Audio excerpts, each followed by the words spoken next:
Feilings test er en test for carpaltunnelsyndrom.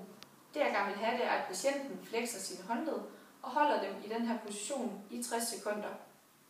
Ved en positiv test, der vil der så være smertesvar eller parestesier, svarende til den mediane nerve, som er undersiden af hånden her, og ud i primært de her 3 fingre og også lidt af tommelfingeren. En anden måde, man kan gøre det på, det er at bede patienten om at lægge ryggen mod hinanden, og så holde den i den position i 60 sekunder. Så Karina, jeg vil gerne have, at du lige lægger ryggene mod hinanden, og så holder du den der i 60 sekunder, og så lader du mig vide, hvis der kommer noget forstyrrelse, prikkende, sovende fornemmelser ud i fingrene.